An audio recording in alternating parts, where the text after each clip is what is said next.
say it again. We need to pull together. Let's begin. Let's talk about Sean Combs P. Diddy case. After months and months of court, back and forth to court, he was charged with 2 counts of transportation individual for prostitution across state lines, and he was found not guilty on charges of racketeering, conspiracy, and sex trafficking. He faced minimal sentence of 10 years for each guilty verdict. He waits in the detention, waiting on his sentencing that begins on October the 3rd, 2026. He's been going to court for 8 to 10 weeks. That's a long time to be going to court.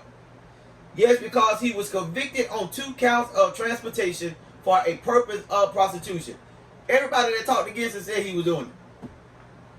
I don't think he took the stand, but I don't think he should have took the stand if he was going to take the stand. But he was right for not taking the stand because at the end of the day, I don't think he had too much to say. But our boy, our bad boy for life, is facing charges for prostitution. Me and my brother was talking, and he said, so I can fly a person in, we do our thing, we talking, we're dating.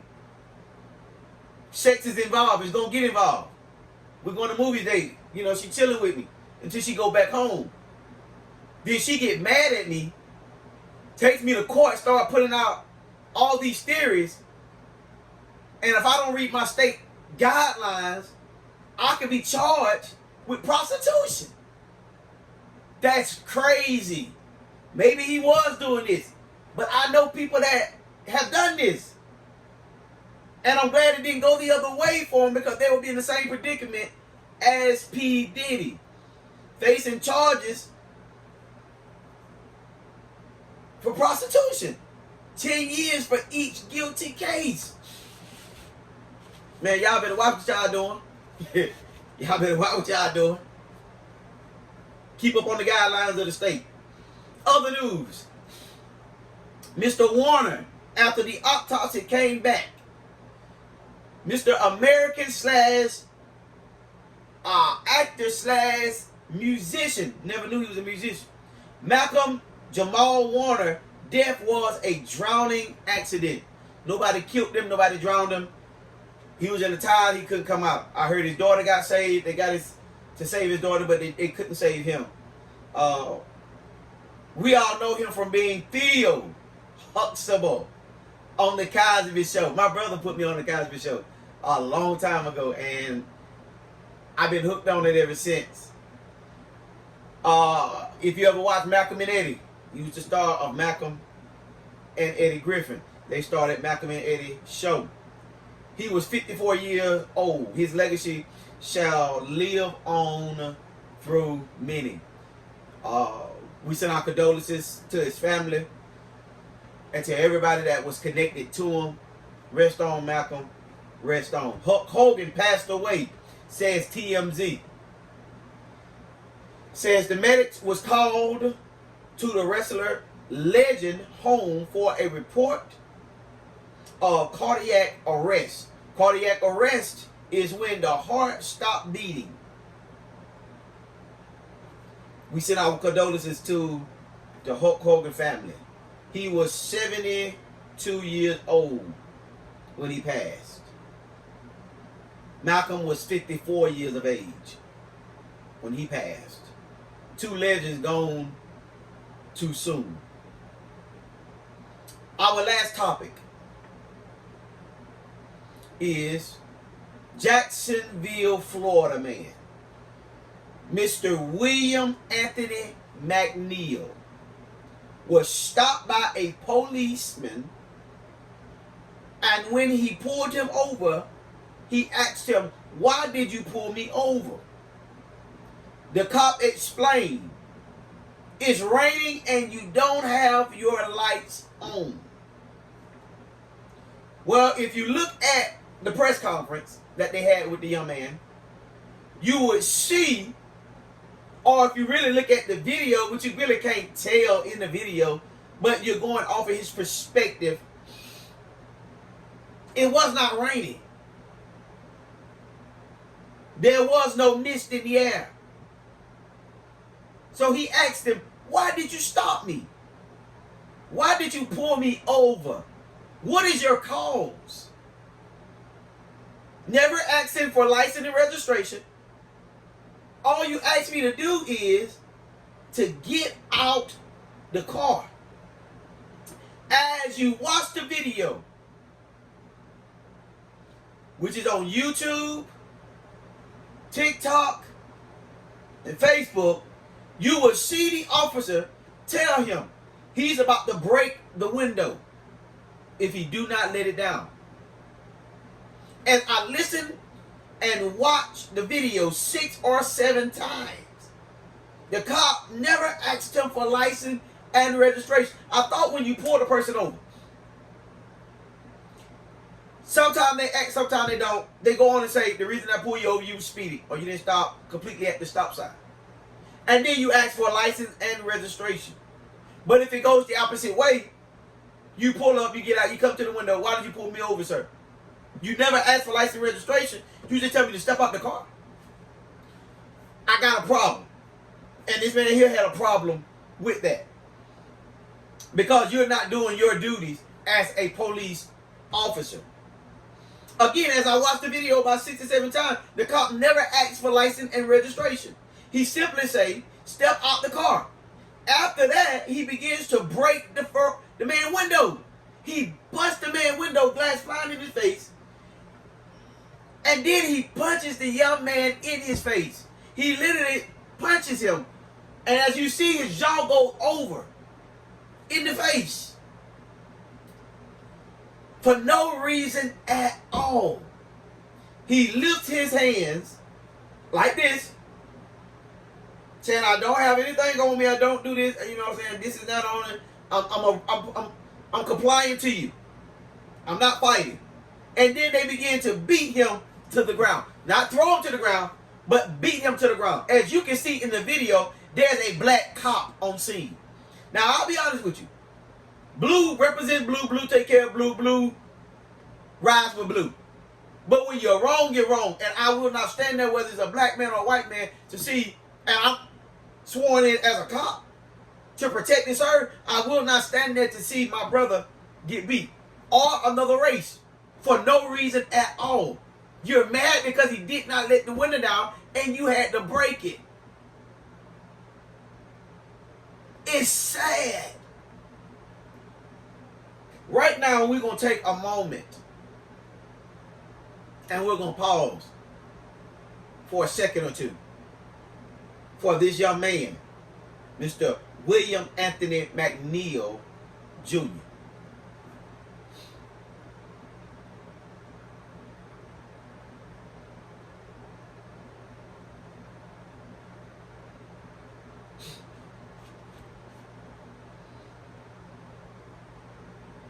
Then the sheriff, T.K. Waters, says at the press conference that the action that was taking place was justified.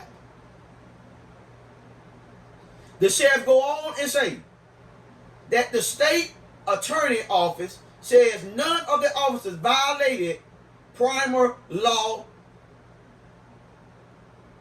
period. They didn't commit no crime by not asking for license registration. Not the man asked for a sergeant, I think he did. And if not, I'm wrong, I'm sorry. But I thought he asked for another officer. The man breaks the window, begins to punch him in the face. And I think they said at the press conference, they tampered with the phone. No. I don't think that happened. Wasn't there, can't say for sure. I don't think that happened. I think it happened just like the video. And then, if you're a sworn in cop, and I like police officers, I always wanted to be one, and you go through all this training, you go through all this running and driving and handcuffing and pepper spray. You go through all this stuff. And then you be placed at a facility or a specific police station to protect and serve that county, that city, or that state. And now, in the theory of these police officers trying to make a name for themselves, be Mr. quote-unquote bad guy, wanna stand out in the crowd, wants to use his authority in the wrong way. And really and truly, that can get somebody hurt, both sides. As you can see in the press conference, this man's father was broken. I don't have kids, so I don't know what that mother and father felt. But I do believe that there should be some accountability taken for that officer that hit that young man for no reason at all. And truly, those other officers sat back and watched. They should be charged as well. I've never been harassed by a cop. And Lord knows I don't want to be. I try my best to stay out of their review. I got my license. I got my registration in the car. Insurance, full coverage. So I try my best to stay out of their light, their eyesight. But I do talk to one or two of them. And we do, in Atmore, we do have a couple of good cops that I know. But if you take the oath of protecting and serve, son, daughter, you need to do that. Don't go over your authority of doing something negative, being put in the limelight as a bad guy, as a tough guy. Because tough will get you hurt, and people are tired. That man said in the press conference, he wants his children to come home at the end of the day. But to get that phone call that his child had been beaten to the ground, window had been broken for no reason at all, it's terrifying. No parent should ever have to go through that situation. No child should ever have to go through that situation. I asked you why you pulled me over. You lie because I'm looking at the weather. You break my window, you pull me out, and you beat me to the ground for no reason at all because you couldn't get your way.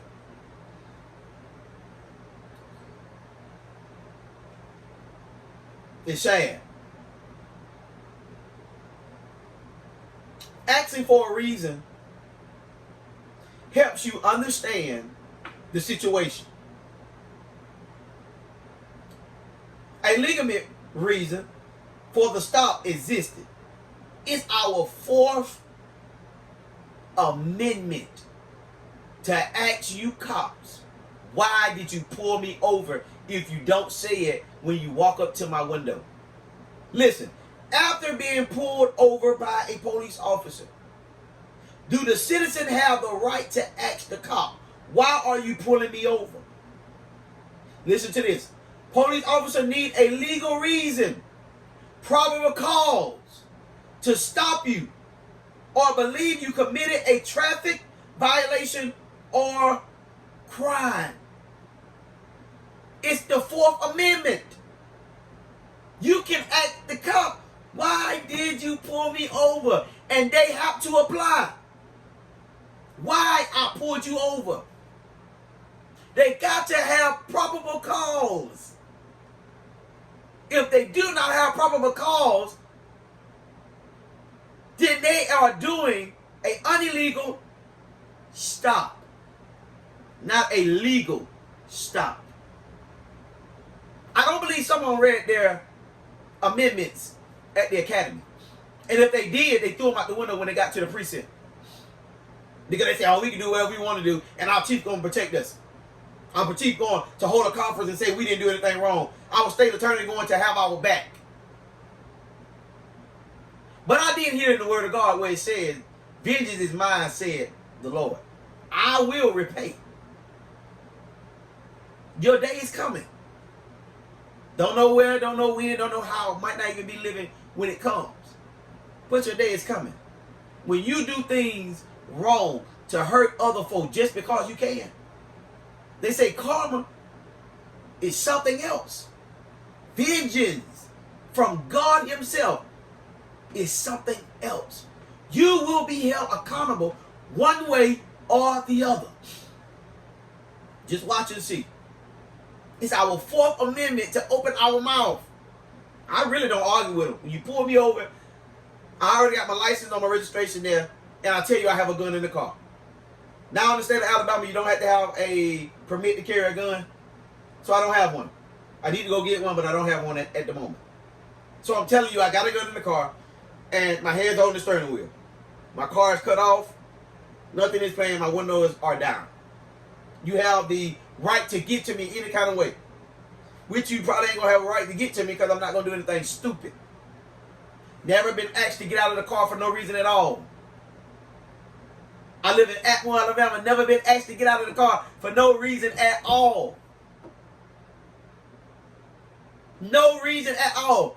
I've been stopped by Atmo cops, state troopers, and sheriffs. Never been asked to step out of a car for no reason at all. But I'm seeing it happening around me. Thank God that he's covering me. But I pray for the ones that are going through their situation. Martin Luther King Jr. quoted, "We can never be satisfied as long as the Negroes is the victim of the unspeakable horrors of the police brutality." And that's looking like that's what's happening. We still getting separated from every other race, every other culture. It is sickening that we got to deal with police brutality when we done nothing wrong. And I'll be honest with you, I'm going to just say this. You can have weed in the car, crack in the car, meth in the car, pistol in the car. You know good and well you're supposed to have all that stuff in the car. Pistol, okay, if it's registered. Okay, you got a registered pistol in the car, but you got all those drugs. You still go by the Fourth Amendment. Why you stop me? Especially when you don't smell the odor. You smell the odor, you got proper cause. If you don't have proper cause. Fourth Amendment. You tell me step out of the car because you don't tell me nothing. You just tell me I'm not stepping out of the car. I will, but that's how people feel. I'm not stepping out of my car because you don't have proper cause. Why you stop me? Now you gonna lie. Tag light was out. Tail light was out. This stop at the stop sign was speeding. It's 40 miles per hour to go through here, and I was driving 41, 42 miles an hour. But you pulled me over because you wanted to pull me over. And I'll be honest with you, 9 times out of 10, when you get pulled over numerous of times, it be by that same cop. It never be by a different one. And that's crazy. That's the crazy part. It never be by anyone else but that particular cop. That's harassment. They're trying their best to find something on you to send you to jail. I feel sorry for the people that goes through this. And my heart's out to you. And I hope that you get justice for what you're going through. That's all I have for you today. I appreciate each and every one of you that are like, comment, and subscribing to my channel. Please leave a comment. Thumbs up, thumbs down. And please subscribe to my channel. It's just a click of the button. Until next time, remember, you matters, I matters, everybody matters. Not one person in this earth that God does not love, because he loves everybody. He always say love is what love does. Love covers a whole multitude of sin. Why? Because he died on the cross for us. Why can't we love one another instead of trying to hurt one another? It's sickening. It's disgusting. And people are getting tired of it. And it needs to stop. When? I don't know. How? Don't know. May I be living? I may not be living. So what? So forth. But again, we need to do better as a United States. That goes for every city, every state, every country. We need to do better. We need to pull together. We need to strive for better. Until next time, may God continue to bless you and continue to keep you. This is the JLW channel. Please like, comment, and subscribe. I'll see you next time. May God bless you.